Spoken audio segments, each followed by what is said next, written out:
Hello friend, स्वागत है आपका अपने चैनल आज क्लास में। आज की इस वीडियो में विज्ञान के आप लोग चौथे प्रैक्टिस सेट को सॉल्व कीजिएगा। इस प्रैक्टिस सेट में 48 महत्वपूर्ण ऑब्जेक्टिव प्रश्न है जो 2021 बोर्ड एग्जाम के लिए काफ़ी ही महत्वपूर्ण है। तो एक भी प्रश्न आपको स्किप नहीं करना है, शुरू से अंत तक देखना है और लास्ट में हमें कमेंट करके आप बताइएगा कि आप 48 प्रश्नों में से कितना सही किए। चैनल को अभी तक आपने सब्सक्राइब नहीं किया है तो प्लीज़ आप लोग चैनल को सब्सक्राइब कर लीजिए और साथ में बेल आइकन को ऑल पे दबा लीजिए ताकि जब भी हम कोई वीडियो अपलोड करें तो सबसे पहले नोटिफिकेशन आप तक पहुंचे। और प्रैक्टिस सेट करने के बहुत सारे फायदे हैं। जो आप पीछे के प्रश्न याद कर चुके हैं उसका ये रिवीजन कराता है और साथ में आपको ये भी बताता है कि आपकी अभी तैयारी कितनी हुई है। तो प्लीज़ आप लोग शुरू से अंत तक बने रहिए। आइए शुरू करते हैं यहाँ पे पहले नंबर प्रश्न से। और पहला प्रश्न देखिए काफ़ी महत्वपूर्ण है। पहला प्रश्न है, प्रकाश के परावर्तन के कितने नियम हैं? ए ऑप्शन है 1, बी ऑप्शन है 2, सी ऑप्शन है 3, डी ऑप्शन है 4। तो यहाँ पे बताना है कि प्रकाश के परावर्तन के कितने नियम होते हैं। तो प्रकाश के परावर्तन के 2 नियम होते हैं, यानी यहाँ पे क्या हो जाएगा, बी ऑप्शन क्या हो जाएगा, यहाँ पे बिल्कुल सही हो जाएगा। ये देखते हैं अगला प्रश्न यहाँ पे। अगला प्रश्न यहाँ पे देखिए, वायु में गमन करती प्रकाश की एक किरण जल में तिरछा प्रवेश करती है। यह किरण, ए ऑप्शन है यहाँ पे अभिलंब की ओर झुकेगी, बी ऑप्शन है अभिलंब से दूर हटेगी, सी ऑप्शन है सीधी निकल जाएगी, डी ऑप्शन है यहाँ पे परावर्तित हो जाएगी। तो यहाँ पे देखिए एक किरण है जो वायु से कहाँ जा रही है, जल में जा रही है। तो यहाँ पे आपको एक बात समझने की जरूरत है, यहाँ पे जो वायु है वो विरल माध्यम है। क्या है वो? विरल माध्यम है। और जो जल है वो कैसा माध्यम है, यहाँ पे सघन माध्यम है। तो यहाँ पे देखिए प्रकाश वायु से जल में जा रही है, यानी यहाँ पे विरल माध्यम से सघन माध्यम में जा रही है। तो जब प्रकाश की किरणें विरल माध्यम से सघन माध्यम में जाती है तो वो अभिलंब की ओर झुकती है, ये आपको पता होना चाहिए। यानी यहाँ पे क्या हो जाएगा, ए ऑप्शन क्या हो जाएगा, यहाँ पे बिल्कुल सही हो जाएगा। और यहाँ पे देखिए अगर सघन माध्यम से विरल माध्यम में जाए तो अभिलंब से दूर हटती है। तो ये दोनों आपको याद होना चाहिए। आइए देखते हैं अगला प्रश्न यहाँ पे। अगला प्रश्न यहाँ पे देखिए 3 नंबर, निम्नलिखित में किस लेंस को अपसारी लेंस कहते हैं? काफी महत्वपूर्ण प्रश्न है। ए ऑप्शन है उत्तल लेंस, बी ऑप्शन है अवतल लेंस, सी ऑप्शन है उत्तल लेंस एवं अवतल लेंस, डी ऑप्शन है यहाँ पे बाइफोकल लेंस। तो यहाँ पे बताना है कि किस लेंस को अपसारी लेंस कहा जाता है। तो जो ये अवतल लेंस होता है इसको अपसारी लेंस बोला जाता है, यानी यहाँ पे बी ऑप्शन क्या हो जाएगा, यहाँ पे बिल्कुल सही हो जाएगा। और अवतल लेंस को अपसारी लेंस क्यों बोला जाता है? क्योंकि ये प्रकाश किरणों को फैलाने का कार्य करती है, इसीलिए अवतल लेंस को अपसारी लेंस बोला जाता है। और उत्तल लेंस को कौन सा लेंस बोला जाता है? तो उत्तल लेंस को अभिसारी लेंस बोला जाता है, क्योंकि ये प्रकाश किरणों को एक बिंदु पे एकत्रित करती है। आइए देखते हैं अगला प्रश्न यहाँ पे। अगला प्रश्न यहाँ पे देखिए, किसी बिंब का वास्तविक तथा समान साइज का प्रतिबिंब प्राप्त करने के लिए बिंब को उत्तल लेंस के सामने कहाँ रखना चाहिए? काफी महत्वपूर्ण प्रश्न है। ए ऑप्शन है लेंस के मुख्य फोकस पर, बी ऑप्शन है लेंस की फोकस दूरी के दुगुनी दूरी पर यानी वक्रता केंद्र पे, सी ऑप्शन है यहाँ पे अनंत पर, डी ऑप्शन है यहाँ पे लेंस के प्रकाशीय केंद्र तथा मुख्य फोकस के बीच। तो यहाँ पे देखिए एक उत्तल लेंस है, ये हो गया इसका प्रधान अक्ष, ये हो गया इसका फोकस और ये हो गया यहाँ पे वक्रता केंद्र। अगर हम यहाँ पे वक्रता केंद्र पर किसी भी वस्तु को रखेंगे तो उसका प्रतिबिंब वास्तविक भी होगा और समान साइज का होगा, यानी जितना बड़ा वस्तु होगा उतनी ही बड़ी यहाँ पे प्रतिबिंब भी बनेगा। यानी लेंस की फोकस की दुगुनी दूरी को हम लोग क्या बोलते हैं, वक्रता केंद्र बोलते हैं। यानी यहाँ पे बी ऑप्शन क्या हो जाएगा, यहाँ पे बिल्कुल सही हो जाएगा। अगर हम वक्रता केंद्र पे रखेंगे तो समान साइज का प्रतिबिंब बनेगा और वास्तविक भी बनेगा। ये देखते हैं अगला प्रश्न यहाँ पे। अगला प्रश्न यहाँ पे 5 नंबर देखिए, मानव नेत्र के जिस भाग पर किसी वस्तु का प्रतिबिंब बनता है वह है। ए ऑप्शन है कार्निया, बी ऑप्शन है परितारिका, सी ऑप्शन है पुतली, डी ऑप्शन है यहाँ पे दृष्टिपटल। तो यहाँ पे बताना है कि मानव नेत्र के जिस भाग पर किसी वस्तु का प्रतिबिंब बनता है उसे क्या बोलते हैं? तो उसे हम लोग दृष्टिपटल या रेटिना बोलते हैं, यानी यहाँ पे डी ऑप्शन क्या हो जाएगा, बिल्कुल सही हो जाएगा। और ये प्रश्न काफी ही महत्वपूर्ण है। आइए देखते हैं अगला प्रश्न यहाँ पे। अगला प्रश्न है यहाँ पे 6 नंबर, किसी माध्यम के अपवर्तनांक का मान क्या होता है? यहाँ पे बताना है किसी माध्यम का अपवर्तनांक म्यू का मान क्या होता है। ए ऑप्शन है साइन आई बटा साइन आर, बी ऑप्शन है यहाँ पे साइन आर बटा साइन आई, सी ऑप्शन है sine I into sine R, D option है यहाँ पे sine I plus sine R. तो यहाँ पे देखिए किसी माध्यम का अपवर्तनांक म्यू का मान क्या होता है? तो साइन आई बटा साइन आर होता है। और ये काफी महत्वपूर्ण है, जिसे हम लोग स्नेल के नियम भी बोलते हैं। यानी यहाँ पे ए ऑप्शन क्या हो जाएगा, यहाँ पे बिल्कुल सही हो जाएगा। ये देखते हैं अगला प्रश्न यहाँ पे। अगला प्रश्न है यहाँ पे देखिए 7 नंबर, किसी लेंस के आवर्धन का एसआई मात्रक निम्नलिखित में से कौन है। इसमें से बताना है किसी लेंस के आवर्धन का एसआई मात्रक क्या है। ए ऑप्शन है मीटर, बी ऑप्शन है सेंटीमीटर, सी ऑप्शन है मिलीमीटर, डी ऑप्शन है मात्रक विहीन। तो यहाँ पे देखिए लेंस के आवर्धन का एसआई मात्रक क्या होता है, इसका कोई भी मात्रक नहीं होता है, ये मात्रक विहीन होता है, यानी यहाँ पे डी ऑप्शन क्या हो जाएगा, यहाँ पे बिल्कुल सही हो जाएगा। यहाँ पे आवर्धन किसे बोलते हैं, तो प्रतिबिंब की ऊंचाई तथा वस्तु के ऊंचाई के अनुपात को आवर्धन बोला जाता है। यानी प्रतिबिंब की ऊंचाई मान लीजिए 14 सेंटीमीटर है और वस्तु की ऊंचाई मान लीजिए 7 सेंटीमीटर है, तो आवर्धन निकालना होगा तो कैसे निकालते हैं, प्रतिबिंब की ऊंचाई और बट्टा यहाँ पे क्या हो जाता है, वस्तु की ऊंचाई। तो यहाँ पे वस्तु की ऊंचाई, तो यहाँ पे देखिए 7 दूनी 14 और सेंटीमीटर से सेंटीमीटर कट जाता है, यानी सिर्फ 2 बचता है, यानी इसका मात्रक ही नहीं होता, ये मात्रक विहीन होता है, यानी यहाँ पे डी ऑप्शन क्या हो जाएगा, यहाँ पे बिल्कुल सही हो जाएगा। ये देखते हैं अगला प्रश्न यहाँ पे। अगला प्रश्न देखिए काफी महत्वपूर्ण है, 8 नंबर, तारे का टिमटिमाना प्रकाश के किस परिघटना को दर्शाता है। ए ऑप्शन है प्रकाश का परावर्तन, बी ऑप्शन है प्रकाश का अपवर्तन, सी ऑप्शन है प्रकाश का प्रकीर्णन, डी ऑप्शन है प्रकाश का वर्ण विक्षेपण। तो तारे का टिमटिमाना प्रकाश की किस परिघटना को दर्शाता है, तो प्रकाश के अपवर्तन का दर्शाता है ये, यानी यहाँ पे क्या हो जाएगा, बी वाला ऑप्शन यहाँ पे क्या हो जाएगा, बिल्कुल सही हो जाएगा। तारे क्यों टिमटिमाते हैं, तो प्रकाश के अपवर्तन के कारण ही जो तारे होते हैं वो टिमटिमाते हुए नजर आते हैं, यानी यहाँ पे बी ऑप्शन क्या हो जाएगा, यहाँ पे बिल्कुल सही हो जाएगा। ये देखते हैं 9 नंबर प्रश्न। 9 नंबर प्रश्न है, किसी चालक का प्रतिरोध निम्नलिखित में से किस पर निर्भर करता है। काफी महत्वपूर्ण प्रश्न है कि किसी चालक का प्रतिरोध निम्नलिखित में किस पर निर्भर करता है। ए ऑप्शन यहाँ पे चालक तार की लंबाई पर, बी ऑप्शन यहाँ पे चालक के अनुप्रस्थ काट क्षेत्रफल पर, सी ऑप्शन है चालक के पदार्थ की प्राकृतिक पर, डी ऑप्शन है उपयुक्त सभी पर। तो यहाँ पे देखिए चालक का प्रतिरोध किन किन बातों पर निर्भर करता है, तो चालक की लंबाई पे भी निर्भर करता है, उसके अनुप्रस्थ काट क्षेत्रफल पर भी निर्भर करता है, और वो पदार्थ, वो जो चालक है वो किस पदार्थ का बना है इस पे भी निर्भर करता है, यानी ये तीनों पे निर्भर करता है, यानी यहाँ पे डी ऑप्शन क्या हो जाएगा, यहाँ पे बिल्कुल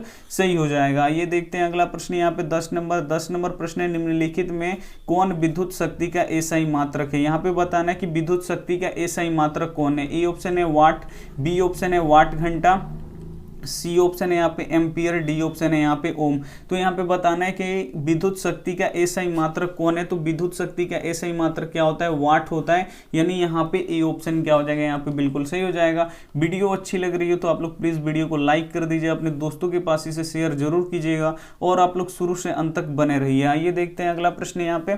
अगला प्रश्न यहाँ पे देखिए 11 नंबर, विद्युत परिपथ में विद्युत धारा को मापने के लिए निम्नलिखित में किस युक्ति का उपयोग होता है। काफी महत्वपूर्ण प्रश्न है। ए ऑप्शन है गैल्वेनोमीटर, बी ऑप्शन है वोल्ट मीटर, सी ऑप्शन है आमीटर जिसे ए मीटर भी बोला जाता है, डी ऑप्शन है यहाँ पे वोल्ट मीटर। तो विद्युत परिपथ में धारा अगर मापने के लिए हम किसी चीज का उपयोग करते हैं तो वो चीज कौन सा है, तो वो आमीटर है। आमीटर को ही हम लोग ए मीटर बोलते हैं, यानी यहाँ पे सी ऑप्शन क्या हो जाएगा, यहाँ पे बिल्कुल सही हो जाएगा। विद्युत परिपथ में विद्युत धारा कौन मापता है, तो ए मीटर या आमीटर मापता है, यानी यहाँ पे सी ऑप्शन क्या हो जाएगा, यहाँ पे बिल्कुल सही हो जाएगा। ये देखते हैं अगला प्रश्न यहाँ पे 12 नंबर। 12 नंबर प्रश्न है, फ्यूज तार के लिए निम्नलिखित में कौन सा कथन सत्य है, यानी फ्यूज तार के लिए ये जो कथन दिया है इसमें से कौन सा कथन सही है वो आपको बताना है। ए ऑप्शन है यहाँ पे प्रतिरोध तथा गलनांक दोनों अधिक हो, बी ऑप्शन है यहाँ पे प्रतिरोध कम तथा गलनांक अधिक हो, सी ऑप्शन है यहाँ पे देखिए प्रतिरोध अधिक तथा गलनांक कम हो, डी ऑप्शन है यहाँ पे प्रतिरोध तथा गलनांक दोनों कम हो।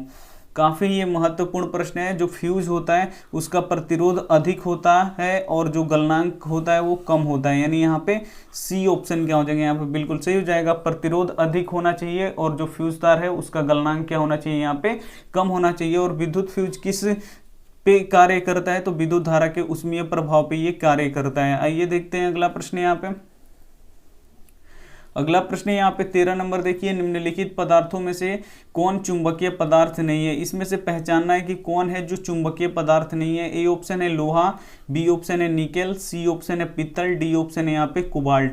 तो यहाँ पे बताना है कि निम्नलिखित पदार्थों में कौन चुंबकीय पदार्थ नहीं है। तो जो ये पित्तल है वो चुंबकीय पदार्थ नहीं है, यानी यहाँ पे सी ऑप्शन क्या हो जाएगा, यहाँ पे बिल्कुल सही हो जाएगा। लोहा चुंबकीय पदार्थ है, निकेल चुंबकीय पदार्थ है, कोबाल्ट चुंबकीय पदार्थ है, लेकिन ये जो पित्तल होता है ये चुंबक की तरफ आकर्षित नहीं होता है, इसीलिए ये चुंबकीय पदार्थ नहीं है, यानी यहाँ पे सी ऑप्शन क्या हो जाएगा, यहाँ पे बिल्कुल सही हो जाएगा। अगला प्रश्न देख लीजिए, काफी महत्वपूर्ण है। 14 नंबर प्रश्न है, किसी विद्युत धारावाही सीधी लंबी परिनालिका के भीतर चुंबकीय क्षेत्र का मान। ए ऑप्शन है यहाँ पे देखिए 0 होता है, बी ऑप्शन है इसके सिरों की ओर जाने पर घटता है, यहाँ पे सी ऑप्शन है इसके सिरों की ओर जाने पर बढ़ता है, डी ऑप्शन है सभी बिंदुओं पर समान रहता है। तो यहाँ पे देखिए किसी विद्युत धारावाही सीधी लंबी परिनालिका के भीतर चुंबकीय क्षेत्र का मान, अगर इनके सिरों यानी ध्रुवों की तरफ जाएंगे तो इनका जो मान होगा वो बढ़ता जाएगा, चुंबकीय क्षेत्र का जो मान होता है वो बढ़ने लगता है, यानी यहाँ पे सी ऑप्शन क्या हो जाएगा, यहाँ पे बिल्कुल सही हो जाएगा। ये देखते हैं अगला प्रश्न यहाँ पे।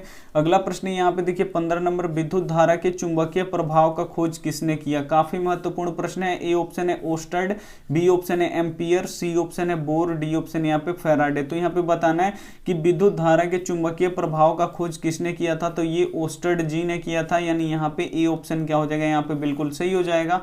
आइए देखते हैं अगला प्रश्न यहाँ पे। अगला प्रश्न यहाँ पे देखिए, निम्न में से कौन जैव मात्रा ऊर्जा का स्रोत का उदाहरण नहीं है। यहाँ पे बताना है निम्न में से कौन जैव मात्रा ऊर्जा स्रोत का उदाहरण नहीं है। ए ऑप्शन है लकड़ी, बी ऑप्शन है गोबर गैस, सी ऑप्शन है नाभिकीय ऊर्जा, डी ऑप्शन है यहाँ पे कोयला। तो इसमें से कौन जैव मात्रा ऊर्जा का स्रोत का यहाँ पे उदाहरण नहीं है, तो वो जो नाभिकीय ऊर्जा है ये नहीं है, यानी यहाँ पे क्या हो जाएगा, सी ऑप्शन क्या हो जाएगा, यहाँ पे बिल्कुल सही हो जाएगा। यहाँ पे देख लीजिए 17 नंबर प्रश्न है, Na2SO4 प्लस BaCl2 अभिक्रिया करके यहाँ पे देखिए Ba किसके साथ चला जा रहा है, SO4 के साथ। जो ये Ba है वो यहाँ पे SO4 के साथ चला जा रहा है, और यहाँ पे देखिए जो Na2 है वो Cl2 के साथ यहाँ पे चला जा रहा है, यानी दो पदार्थों का यहाँ पे विस्थापन हो रहा है। तो पूछ रहा है कि इनमें से कौन सी ये अभिक्रिया है। ए ऑप्शन है यहाँ पे संयोजन अभिक्रिया, बी ऑप्शन है यहाँ पे द्विविस्थापन अभिक्रिया, सी ऑप्शन है यहाँ पे वियोजन अभिक्रिया, डी ऑप्शन है विस्थापन अभिक्रिया।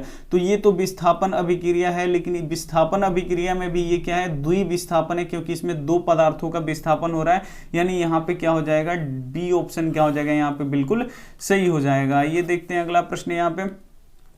अगला प्रश्न देखिए 18 नंबर, काफी महत्वपूर्ण है। 18 नंबर प्रश्न है, अम्लीय वर्षा के जल का पीएच मान क्या होना चाहिए। काफी महत्वपूर्ण प्रश्न है। ए ऑप्शन है 5.6, बी ऑप्शन है 5.6 से कम, सी ऑप्शन है 5.6 से अधिक, डी ऑप्शन है यहाँ पे 7। तो यहाँ पे बताना है कि जो अम्लीय वर्षा होता है उसके जल का पीएच मान कितना होना चाहिए, तो उसके जल का पीएच मान कितना होना चाहिए, तो 5.6 से कम होना चाहिए, तभी उसको अम्लीय वर्षा माना जाएगा। अगर इससे ऊपर होगा तो वो अम्लीय वर्षा नहीं होगा, यानी यहाँ पे क्या हो जाएगा, बी ऑप्शन क्या हो जाएगा, यहाँ पे बिल्कुल सही हो जाएगा। ये देखते हैं अगला प्रश्न यहाँ पे। अगला प्रश्न यहाँ पे देखिए, NaHCO3 यौगिक का प्रचलित नाम निम्नलिखित में से कौन सा है। काफी महत्वपूर्ण प्रश्न है। ए ऑप्शन है धोने का सोडा, बी ऑप्शन है बेकिंग सोडा, सी ऑप्शन है विरंजक चूर्ण, डी ऑप्शन है यहाँ पे सोडियम कार्बोनेट। तो यहाँ पे देखिए NaHCO3 जो यौगिक है उसका प्रचलित नाम क्या है, तो ये बेकिंग सोडा है, यानी जिसे हम लोग खाने का सोडा बोलते हैं वो है ये, यानी यहाँ पे बी ऑप्शन क्या हो जाएगा, यहाँ पे बिल्कुल सही हो जाएगा। ये देखते हैं अगला प्रश्न यहाँ पे 20 नंबर प्रश्न है, अपच का उपचार करने के लिए इनमें से किस औषधि का उपयोग होता है। काफी महत्वपूर्ण प्रश्न है कि अपच के उपचार में करने के लिए किस औषधि का प्रयोग होता है। ए ऑप्शन है यहाँ पे एंटीबायोटिक, बी ऑप्शन है यहाँ पे एनालॉजिक्स, सी ऑप्शन है यहाँ पे एंटासिड, डी ऑप्शन है यहाँ पे एंटीसेप्टिक्स। तो यहाँ पे देखिए अपच का उपचार करने के लिए किस औषधि का प्रयोग होता है, तो एंटासिड का यहाँ पे प्रयोग होता है, यानी यहाँ पे सी ऑप्शन क्या हो जाएगा, यहाँ पे बिल्कुल सही हो जाएगा। और ये काफी महत्वपूर्ण प्रश्न है, और अभी तक आपने चैनल को सब्सक्राइब नहीं किया तो प्लीज आप लोग चैनल को सब्सक्राइब कर लीजिए, वीडियो को लाइक कर दीजिए और शुरू से अंत तक आप लोग बने रहिए। काफी महत्वपूर्ण प्रश्न है। तो यहाँ पे देखिए अगला प्रश्न है 21 नंबर, चींटी के डंक एक अम्ल छोड़े जाते हैं जिनके कारण जलन एवं दर्द का अनुभव होता है, यह अम्ल निम्नलिखित में से कौन सा है। ए ऑप्शन है मेथेनोइक अम्ल, बी ऑप्शन है एथेनोइक अम्ल, सी ऑप्शन है सिट्रिक अम्ल, डी ऑप्शन है ऑक्जेलिक अम्ल।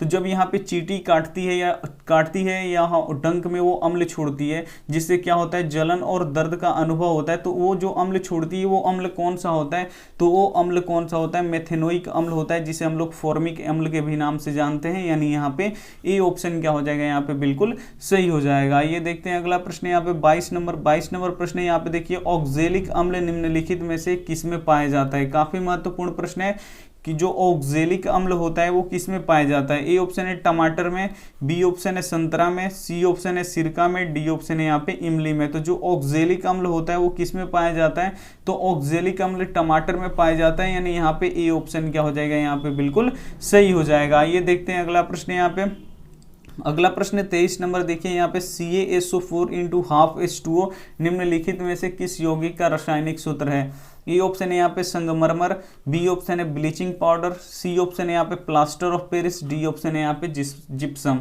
तो यहाँ पे देखिए जो CaSO4 इंटू हाफ H2O है वो किस यौगिक का रासायनिक सूत्र है, तो वो है प्लास्टर ऑफ पेरिस का, और ये काफी महत्वपूर्ण है बोर्ड एग्जाम के लिए, यानी यहाँ पे सी ऑप्शन क्या हो जाएगा, यहाँ पे बिल्कुल सही हो जाएगा। ये देखते हैं अगला प्रश्न यहाँ पे।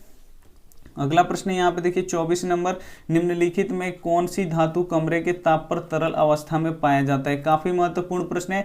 यहाँ पे पूछा है कि निम्नलिखित में कौन सी धातु, यहाँ पे धातु का पूछा है, कौन सा वो धातु है जो कमरे के ताप पे तरल अवस्था में पाया जाता है। ए ऑप्शन है पारा, बी ऑप्शन है आयोडीन, सी ऑप्शन है यहाँ पे सल्फर, डी ऑप्शन है यहाँ पे कार्बन। तो यहाँ पे देखिए कौन सा धातु है जो कमरे के ताप पे द्रव अवस्था में पाया जाता है, यानी लिक्विड अवस्था में पाया जाता है, यानी तरल अवस्था में पाया जाता है, वो कौन है, पारा है, यानी यहाँ पे ए ऑप्शन क्या हो जाएगा, यहाँ पे बिल्कुल सही हो जाएगा। अगर धातु पूछे तो पारा होगा, यहाँ पे अगर पूछे कि कौन से वो अधातु है जो कमरे के ताप पे तरल अवस्था में पाया जाता है, तो अधातु पूछेगा तो ब्रोमीन होगा, अगर धातु पूछे तो क्या होगा, पारा होगा। आइए देखते हैं अगला प्रश्न यहाँ पे 25 नंबर प्रश्न है, नाइट्रोजन के दो परमाणुओं के बीच कितने आबंध होते हैं। काफी महत्वपूर्ण प्रश्न है कि नाइट्रोजन के दो परमाणुओं के बीच कितने आबंध होते हैं। ए ऑप्शन है 1, बी ऑप्शन है द्वि, सी ऑप्शन है त्रिक आबंध, डी ऑप्शन है इनमें से कोई नहीं। तो नाइट्रोजन के दो परमाणुओं के बीच कितने आबंध होते हैं, तो त्रिक आबंध होते हैं, यानी यहाँ पे सी ऑप्शन क्या हो जाएगा, यहाँ पे बिल्कुल सही हो जाएगा। ये देखते हैं अगला प्रश्न यहाँ पे 26 नंबर प्रश्न, निम्नलिखित में से कौन विद्युत का सुचालक है। इसमें से बताना है कि कौन विद्युत का सुचालक है। ए ऑप्शन है हीरा, बी ऑप्शन है ग्रेफाइट, सी ऑप्शन है आयोडीन, डी ऑप्शन है यहाँ पे गंधक। तो यहाँ पे बताना है कि कौन है जो विद्युत का सुचालक होता है इसमें से। तो जो ग्रेफाइट यहाँ पे दिया है ये क्या है, एक विद्युत का सुचालक है, यानी यहाँ पे बी ऑप्शन क्या हो जाएगा, यहाँ पे बिल्कुल सही हो जाएगा। और ग्रेफाइट क्या है, एक अधातु है, अधातु होते हुए भी ये क्या है, विद्युत का सुचालक है। आइए देखते हैं अगला प्रश्न यहाँ पे।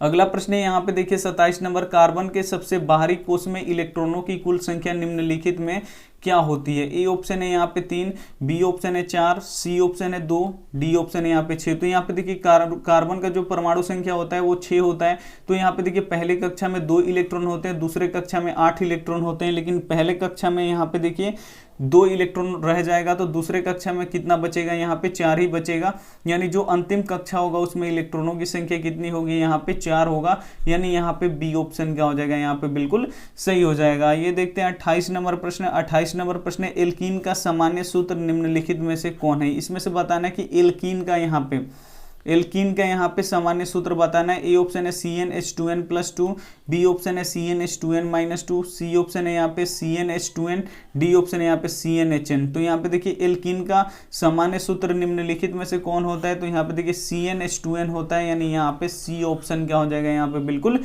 सही हो जाएगा। ये देखते हैं अगला प्रश्न यहाँ पे। अगला प्रश्न यहाँ पे देखिए 29 नंबर, समान आणविक सूत्र लेकिन विभिन्न संरचना वाले यौगिक निम्नलिखित में से क्या कहलाते हैं। ए ऑप्शन है यहाँ पे संरचनात्मक समवयव, यहाँ पे देखिए सजातीय श्रेणी, सी ऑप्शन है यहाँ पे प्रक्रियात्मक समूह, डी ऑप्शन है इनमें से कोई नहीं।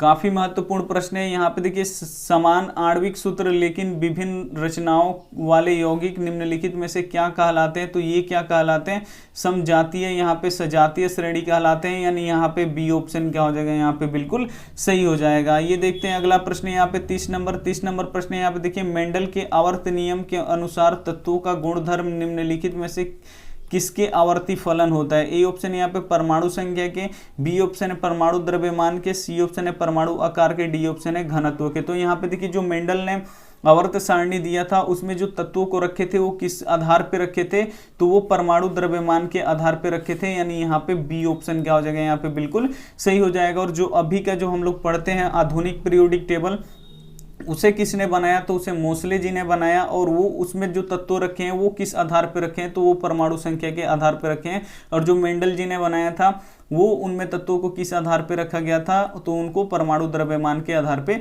रखा गया था। आइए देखते हैं अगला प्रश्न यहाँ पे 31 नंबर प्रश्न है, आधुनिक आवर्त सारणी के उदग्र स्तंभ निम्नलिखित में से क्या कहलाते हैं। जो आधुनिक आवर्त सारणी में जो उदग्र स्तंभ होते हैं, जो ऐसे होते हैं, उसे क्या बोला जाता है। ए ऑप्शन है यहाँ पे आवर्त, बी ऑप्शन है समूह, सी ऑप्शन है कोष, डी ऑप्शन है इनमें से कोई नहीं। तो ये क्या कहा जाता है, आधुनिक आवर्त सारणी के जो उदग्र स्तंभ होते हैं उसे क्या कहा जाता है, समूह कहा जाता है। जो ऐसे लाइन होते हैं इसे क्या है, समूह या इसे वर्ग बोला जाता है।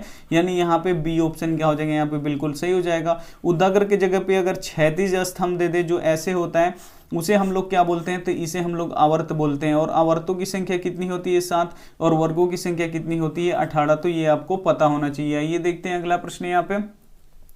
अगला प्रश्न यहाँ पे 32 नंबर देखिए, अम्लराज में सांद्र HCl एवं सांद्र HNO3 का अनुपात निम्नलिखित में से क्या होता है। ए ऑप्शन है 1:1, बी ऑप्शन है 1:2, सी ऑप्शन है 2:1, डी ऑप्शन है 3:1।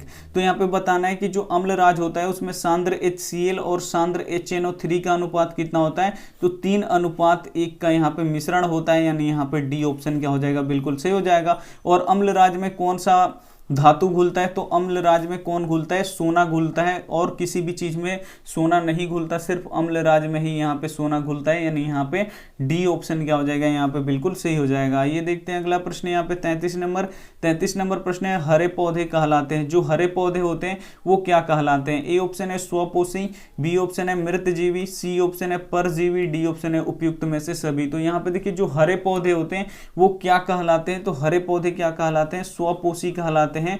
यानी यहाँ पे ए ऑप्शन क्या हो जाएगा, यहाँ पे बिल्कुल सही हो जाएगा। ये देखते हैं अगला प्रश्न यहाँ पे 34 नंबर प्रश्न है, छोटी आंत में पाए जाने वाले रसांकुर का क्या कार्य होता है। ए ऑप्शन है अंतर्ग्रहण, बी ऑप्शन है पाचन, सी ऑप्शन है अवशोषण, डी ऑप्शन है यहाँ पे स्वांगीकरण। तो यहाँ पे बताना है कि छोटी आंत में पाए जाने वाले रसांकुर का क्या कार्य होता है, तो उसका कार्य क्या होता है, अवशोषण करना। यानी यहाँ पे सी ऑप्शन क्या हो जाएगा, यहाँ पे बिल्कुल सही हो जाएगा। वीडियो को अभी तक आपने लाइक नहीं किया है तो प्लीज आप लोग लाइक कर दीजिए और अपने दोस्तों के पास जरूर शेयर कीजिएगा और अंत तक आप लोग बने रहिए। आइए देखते हैं अगला प्रश्न यहाँ पे 35 नंबर प्रश्न है, कैप्स चक्र की क्रिया कहाँ होती है। काफी महत्वपूर्ण प्रश्न है कि कैप्स चक्र की क्रिया कहाँ होती है। ए ऑप्शन है कोशिका द्रव में, बी ऑप्शन है माइटोकॉन्ड्रिया में, सी ऑप्शन है गोल्जी काय में, डी ऑप्शन है इनमें से कोई नहीं। तो यहाँ पे बताना है कि जो कैप्स चक्र की क्रिया होती है वो कहाँ पे होती है, तो वो कोशिका द्रव में होती है। और ये काफी महत्वपूर्ण प्रश्न है। यानी यहाँ पे ए ऑप्शन क्या हो जाएगा, यहाँ पे बिल्कुल सही हो जाएगा। ये देखते हैं अगला प्रश्न यहाँ पे 36 नंबर प्रश्न है, पादप में अनाक्षी श्वसन का अंतिम उत्पाद क्या है। काफी महत्वपूर्ण प्रश्न है कि पादप में अनाक्षी श्वसन का अंतिम उत्पाद क्या है। ए ऑप्शन है अमीनो अम्ल, बी ऑप्शन है वसा अम्ल, सी ऑप्शन है इथाइल एल्कोहल, डी ऑप्शन है इनमें से कोई नहीं। तो यहाँ पे बताना है कि जो पादप होता है, पादप के अनाक्षी श्वसन का अंतिम उत्पाद क्या होता है, तो ये होता है इथाइल एल्कोहल। यानी यहाँ पे क्या हो जाएगा, सी ऑप्शन क्या हो जाएगा, यहाँ पे बिल्कुल सही हो जाएगा। ये देखते हैं अगला प्रश्न यहाँ पे 37 नंबर प्रश्न है, पौधों में जल का परिवहन किसके द्वारा होता है। काफी ही महत्वपूर्ण प्रश्न है कि पौधों में जल का परिवहन किसके द्वारा होता है। ए ऑप्शन है जाइलम के द्वारा, बी ऑप्शन है फ्लोएम के द्वारा, सी ऑप्शन है ए बी दोनों के द्वारा, डी ऑप्शन है इनमें से कोई नहीं। तो जो पौधों में जल का परिवहन होता है वो कौन करता है, तो वो जाइलम करता है। तो ये आपको पता होना चाहिए। यानी यहाँ पे ए ऑप्शन क्या हो जाएगा, यहाँ पे बिल्कुल सही हो जाएगा कि पौधों में जल का परिवहन कौन करता है, तो जाइलम करता है। और पौधों में खाद्य पदार्थों का परिवहन कौन करता है, तो खाद्य पदार्थों का परिवहन कौन करता है, फ्लोएम करता है। आइए देखते हैं अगला प्रश्न यहाँ पे। अगला प्रश्न यहाँ पे 38 नंबर देखिए, काफी महत्वपूर्ण है, खुला परिवहन तंत्र किस में पाया जाता है। जो खुला परिवहन तंत्र होता है वो किस में पाया जाता है। ए ऑप्शन है बिल्ली में, बी ऑप्शन है मनुष्य में, सी ऑप्शन है पक्षी में, डी ऑप्शन यहाँ पे तितली में। तो यहाँ पे देखिए जो खुला परिवहन तंत्र है वो किस में पाया जाता है, तो वो तितली में पाया जाता है। यानी यहाँ पे क्या हो जाएगा, डी ऑप्शन क्या हो जाएगा, यहाँ पे बिल्कुल सही हो जाएगा। जो खुला परिवहन तंत्र है वो किस में पाया जाता है, तितली में पाया जाता है। आइए देखते हैं अगला प्रश्न यहाँ पे। अगला प्रश्न यहाँ पे देखिए, इनमें से कौन पादप उत्सर्जी पदार्थ नहीं है। इसमें से बताना है कि कौन सा पादप उत्सर्जी पदार्थ नहीं है। ए ऑप्शन है टैनिन, बी ऑप्शन है रेजिन, सी ऑप्शन है लैक्टक्स, यहाँ पे डी ऑप्शन है स्टार्च। तो यहाँ पे देखिए कौन पादप का उत्सर्जी पदार्थ नहीं है, तो जो स्टार्च होता है वो पादप का उत्सर्जी पदार्थ नहीं होता है। टैनिन उत्सर्जित पदार्थ होता है, रेजिन होता है और लेटेक्स, ये क्या होता है, ये तीनों क्या होता है, पादप का उत्सर्जित पदार्थ होता है, लेकिन जो स्टार्च होता है वो नहीं होता है, यानी यहाँ पे डी ऑप्शन क्या हो जाएगा, यहाँ पे बिल्कुल सही हो जाएगा। ये देखते हैं अगला प्रश्न यहाँ पे 40 नंबर प्रश्न है, इनमें से कौन एमिनो अम्ल के विखंडन से बनता है। काफी महत्वपूर्ण प्रश्न है, बताना है कि इनमें से कौन एमिनो अम्ल के विखंडन से बनता है। ए ऑप्शन है यहाँ पे CO2, बी ऑप्शन है CO, सी ऑप्शन है HN3, डी ऑप्शन है उपयुक्त में से सभी। तो यहाँ पे देखिए एमिनो अम्ल के विखंडन से क्या बनता है, तो HNO3 बनता है, यानी यहाँ पे क्या हो जाएगा, सी ऑप्शन क्या हो जाएगा, यहाँ पे बिल्कुल सही हो जाएगा। ये देखते हैं अगला प्रश्न है यहाँ पे, अगला प्रश्न यहाँ पे देखिए काफी महत्वपूर्ण है। अगला प्रश्न है, इनमें से कौन अंतःस्रावी ग्रंथि है। तो यहाँ पे पहचानना है कि कौन इसमें से अंतःस्रावी ग्रंथि है। ए ऑप्शन है यकृत, बी ऑप्शन है लार ग्रंथि, सी ऑप्शन है श्वेत ग्रंथि, डी ऑप्शन है यहाँ पे थायराइड ग्रंथि। तो इसमें से पता करना है कि कौन अंतःस्रावी ग्रंथि है। तो जो ये यकृत होता है, जिसे हम लोग लीवर भी बोलते हैं, ये क्या है, एक अंतःस्रावी ग्रंथि है, यानी यहाँ पे ए ऑप्शन क्या हो जाएगा, यहाँ पे बिल्कुल सही हो जाएगा। ये देखते हैं अगला प्रश्न यहाँ पे 42 नंबर प्रश्न है, इनमें से कौन फल पकाने के में प्रयुक्त होता है। यहाँ पे बताना है कि किसका उपयोग करके हम यहाँ पे फल पकाते हैं। ए ऑप्शन है यहाँ पे ऑक्सीन, बी ऑप्शन यहाँ पे जिब्रेलिन, सी ऑप्शन यहाँ पे एथिलीन, डी ऑप्शन यहाँ पे साइटोकाइनिन। तो यहाँ पे बताना है कि इनमें से कौन फल पकाने में प्रयुक्त होता है। तो जो एथिलीन होता है, इसका उपयोग फल पकाने में किया जाता है, यानी यहाँ पे सी ऑप्शन क्या हो जाएगा, यहाँ पे बिल्कुल सही हो जाएगा। आइए देखते हैं अगला प्रश्न यहाँ पे 43 नंबर प्रश्न है, इंसुलिन की कमी से कौन सा रोग होता है। काफी महत्वपूर्ण प्रश्न है, यहाँ पे बताना है कि इंसुलिन की कमी से कौन सा रोग होता है। ए ऑप्शन है घेंघा, बी ऑप्शन है यहाँ पे मधुमेह, सी ऑप्शन है एड्स, डी ऑप्शन है यहाँ पे रतौंधी। तो यहाँ पे बताना है कि इंसुलिन की कमी से कौन सा रोग होता है। तो इंसुलिन की कमी से मधुमेह रोग होता है, जिसे हम लोग शुगर भी बोलते हैं, यानी यहाँ पे बी ऑप्शन क्या हो जाएगा, यहाँ पे बिल्कुल सही हो जाएगा। ये देखते हैं अगला प्रश्न यहाँ पे, अगला प्रश्न यहाँ पे देखिए 44 नंबर, यष्टि में अलैंगिक जनन की कौन सी विधि है। ए ऑप्शन है यहाँ पे मुकुलन, बी ऑप्शन है यहाँ पे बीजाणु जनन, सी ऑप्शन है यहाँ पे पुनर्जनन, यहाँ पे डी ऑप्शन है यहाँ पे इनमें से कोई नहीं। तो यहाँ पे देखिए यष्टि में अलैंगिक जनन की कौन सी विधि है, तो मुकुलन के द्वारा होता है, यानी यहाँ पे क्या हो जाएगा, ए ऑप्शन क्या हो जाएगा, यहाँ पे बिल्कुल सही हो जाएगा। ये देखते हैं अगला प्रश्न यहाँ पे 45 नंबर प्रश्न है, मानव में निषेचन की क्रिया कहाँ होती है। काफी महत्वपूर्ण प्रश्न है कि मानव में निषेचन की क्रिया कहाँ होती है। ए ऑप्शन है गर्भाशय में, बी ऑप्शन है योनि में, सी ऑप्शन है अंडाशय में, डी ऑप्शन यहाँ पे फैलोपियन नलिकाओं में। तो यहाँ पे देखिए मानव में निषेचन की क्रिया कहाँ पे होती है, तो फैलोपियन नलिकाओं में होती है, यानी यहाँ पे क्या हो जाएगा, डी ऑप्शन क्या हो जाएगा, यहाँ पे बिल्कुल सही हो जाएगा। कहाँ पे होता है, तो फैलोपियन नलिकाओं में होता है। आइए देखते हैं अगला प्रश्न यहाँ पे 46 नंबर प्रश्न है, अनुवांशिकी के पिता कौन कहे जाते हैं। इसमें से बताना है कि अनुवांशिकी के पिता कौन कहे जाते हैं। ए ऑप्शन है मेंडल, बी ऑप्शन है डार्विन, सी ऑप्शन यहाँ पे लैमार्क, डी ऑप्शन यहाँ पे हेल्डेन। तो यहाँ पे बताना है कि अनुवांशिकी के पिता किसे कहते हैं। तो अनुवांशिकी के पिता किसे कहा जाता है, यहाँ पे मेंडल साहब को कहा जाता है, यानी यहाँ पे ए ऑप्शन क्या हो जाएगा, यहाँ पे बिल्कुल सही हो जाएगा। ये देखते हैं अगला प्रश्न है यहाँ पे, अगला प्रश्न यहाँ पे देखिए 47 नंबर, काफी महत्वपूर्ण है, जीव मंडल में ऊर्जा का मुख्य स्रोत कौन सा है। यहाँ पे बताना है कि जीव मंडल में ऊर्जा का प्रमुख स्रोत कौन है। ए ऑप्शन है उत्पादक, बी ऑप्शन है उपभोक्ता, सी ऑप्शन है अपघटक, डी ऑप्शन है सूर्य। तो यहाँ पे देखिए जीव मंडल में ऊर्जा का प्रमुख स्रोत कौन सा है, तो जीव मंडल में ऊर्जा का प्रमुख स्रोत सूर्य है, यानी यहाँ पे डी ऑप्शन क्या हो जाएगा, यहाँ पे बिल्कुल सही हो जाएगा। आइए देखते हैं अंतिम प्रश्न यहाँ पे देखिए, जातियों की उत्पत्ति यानी द ओरिजिन ऑफ स्पीसीज नामक पुस्तक किसने लिखी है। ए ऑप्शन है यहाँ पे लैमार्क, बी ऑप्शन है यहाँ पे डार्विन, सी ऑप्शन है मेंडल, डी ऑप्शन है इनमें से कोई नहीं। तो यहाँ पे बताना है कि जातियों की उत्पत्ति यानी द ओरिजिन ऑफ स्पीसीज नामक पुस्तक किसने लिखा है, तो ये चार्ल्स डार्विन ने लिखा है, यानी यहाँ पे क्या हो जाएगा, बी ऑप्शन क्या हो जाएगा, यहाँ पे बिल्कुल सही हो जाएगा। ये देखते हैं यहाँ पे होमवर्क प्रश्न देखने से पहले आप लोग प्लीज वीडियो को लाइक कर दीजिए, अपने दोस्तों के पास जरूर शेयर कीजिएगा और चैनल को जरूर सब्सक्राइब कर लीजिएगा। यहाँ पे देखिए प्रकाश किसी वस्तु से टकराकर लौटने की प्रक्रिया को क्या कहते हैं। ए ऑप्शन है यहाँ पे देखिए प्रकाश का अपवर्तन, बी ऑप्शन है प्रकाश का परावर्तन, सी ऑप्शन है प्रकाश की सीधी रेखा में गमन करना, डी ऑप्शन है प्रकाश का मुड़ना। तो यहाँ पे देखिए प्रकाश किसी वस्तु से टकराकर लौट जाती है, उस उस प्रक्रिया को हम क्या कहते हैं ये आपको हमें कमेंट करके बताना है। ABC ऐसे कुछ भी नहीं लिख के भेजना है, पूरा आपको लिख के भेज देना है। अगर वीडियो अच्छी लगी हो तो वीडियो को आप लोग जरूर लाइक कर दीजिए, अपने दोस्तों के पास इसे जरूर शेयर कीजिएगा। चैनल को अभी तक आपने सब्सक्राइब नहीं किए हैं तो प्लीज आप लोग चैनल को सब्सक्राइब कर लीजिएगा, और जो बेल आइकन होता है उसको आप लोग ऑल पे दबा लीजिएगा, ताकि जो भी हम वीडियो अपलोड करें या लाइव क्लास ले तो उसका नोटिफिकेशन आप तक पहुंचे। अगर यही नहीं दबाइएगा तो आप तक कोई भी नोटिफिकेशन नहीं पहुंच पाएगा। थैंक यू फॉर वॉचिंग, मिलते हैं अगली वीडियो में, तब तक अपना ध्यान रखिए, मन लगा के पढ़ाई कीजिए। Take care and bye.